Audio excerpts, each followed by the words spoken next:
کہ مسافر کے لیے حد ترخص نہیں ہے، جہاں سے نکلا سفر شروع ہو گیا، اور تو اب ان کے روزوں کا کیا ہوگا اور نمازوں کا کیا ہوگا. تو انہوں نے وہ جو اس کا جواب دیا تھا کہ اس میں تھا کہ نماز اور روزے کی قضا نہیں کیا جائے گا. تو اب اس سلسلے میں جو اس کا مقلد ہے، اس کا جو فتویٰ ہے، اس سے پوچھے گا، اور آئندہ کے سلسلے میں جب سے اس نے تقلید کی ہے اور جس مجتہد کی تقلید کی ہے اس کے حکم کے مطابق وہ عمل کرے. بہتر. بس آپ سے تیسرا سوال میرا یہ ہے کہ تقلید کے لیے زندہ عالم کا ہونا کیوں ضروری ہے؟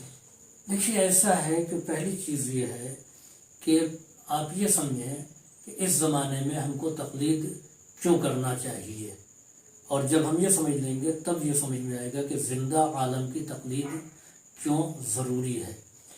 قرآن کریم میں احکام پر جو مشتمل آیات ہیں وہ 500 کچھ آیتیں ہیں. اب دیکھیے واضح طریقے سے قرآن کریم میں سور کی نجاست کا کہیں حکم نہیں ہے.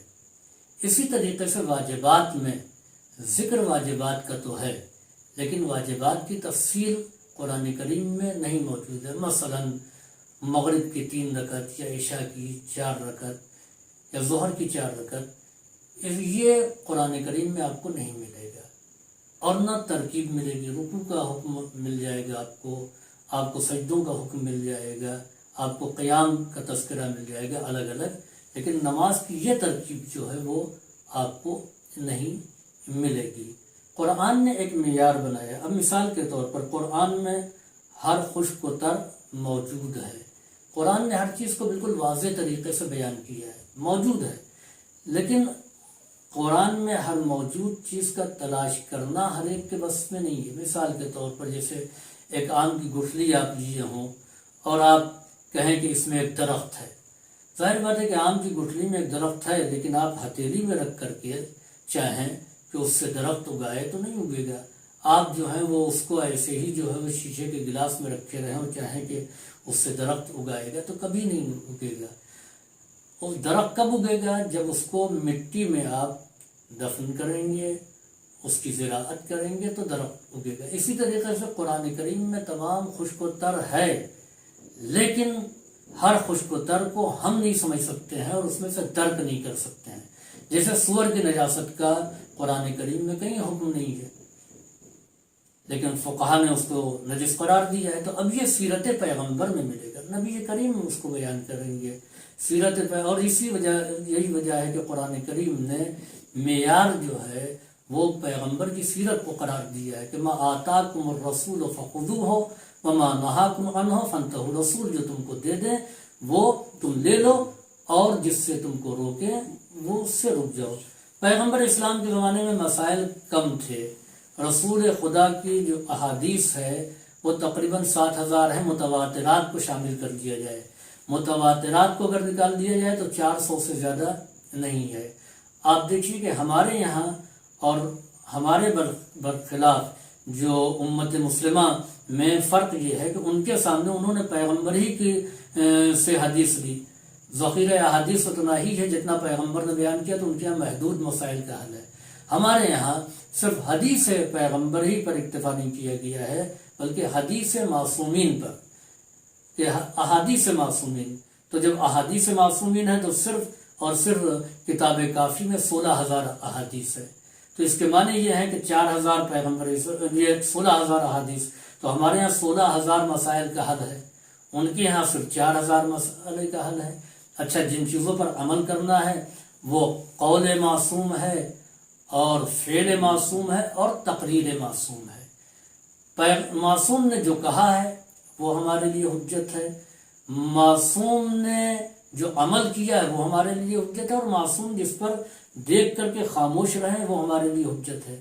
سب سے جو ہے اصل حجت وہ قول معصوم ہے.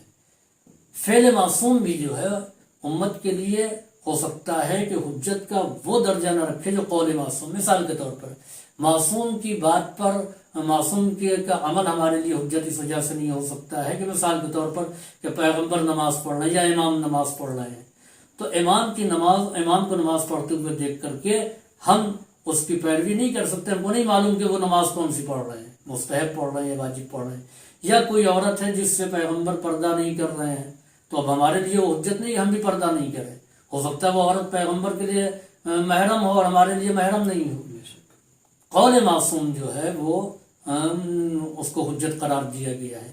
اب آپ دیکھیے کہ یہ ہو گیا 16,000 ذخیرہ احادیث. اس کے بعد جو مسئلہ ہمارے سامنے سب سے اہم یہ ہے کہ مسائل پیدا ہوتے رہیں گے، زمانہ جیسے جیسے آگے بڑھتا رہے گا. اب اسی وقت آپ دیکھیے وہ کووڈ کے سلسلے میں ہونے والی اموات ہیں، وہاں پر یہ ہے کہ غسل دیا جائے نہ دیا جائے، کون حالات یہ احادیث میں تو آپ کو یہ نہیں ملے گا نا.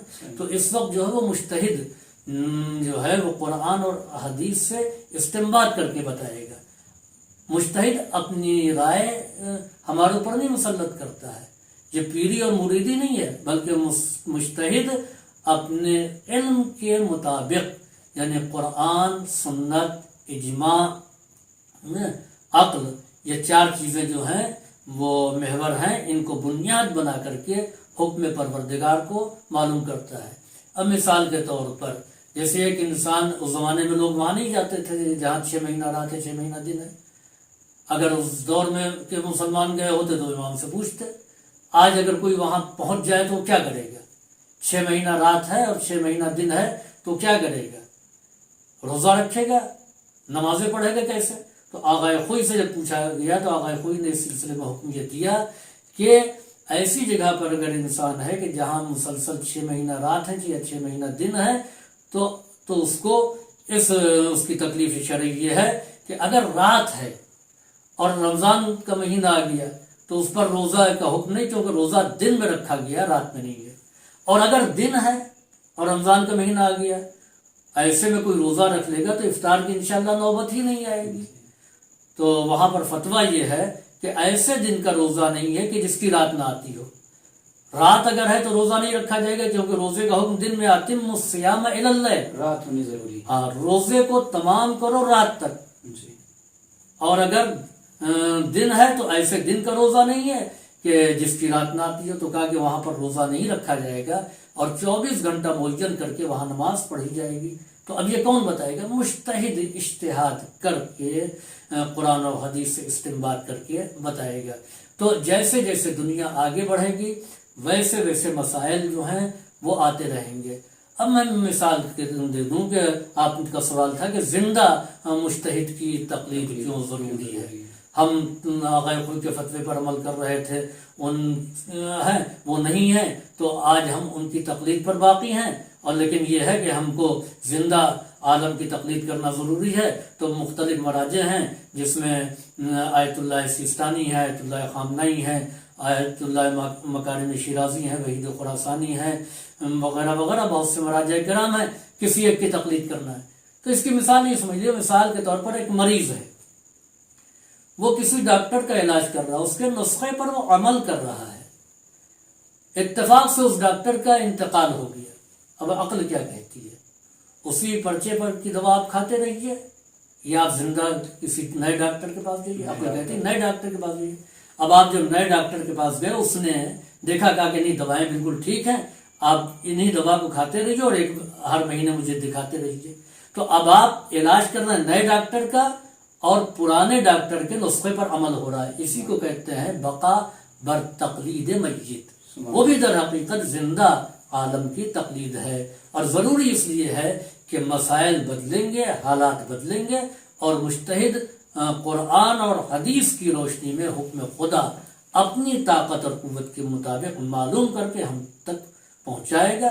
اور ہماری تکلیف شرعی یہ ہے کہ اس نے جو بتایا ہم اس پر عمل کریں.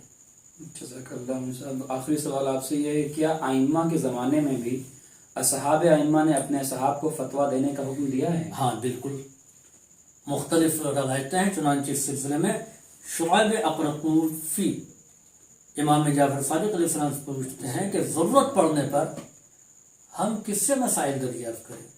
تو آپ نے فرمایا علیک بالاسدی، ابو بصیر اسدی سے تم پوچھ لیا کرو، ان سے دریافت کر لو، وہ ہماری طرف سے تمہاری رہنمائی کریں گے. چنانچہ عبداللہ ابن یافور انہوں نے امام جعفر صادق علیہ السلام سے پوچھا کہ مولا ہر وقت ہم آپ کی خدمت میں نہیں حاضر ہو سکتے ہیں اور نہ اس قابل ہوں کسی وقت بھی اگر کوئی شرعی مسئلہ آ جائے تو ہم کس سے پوچھیں گے؟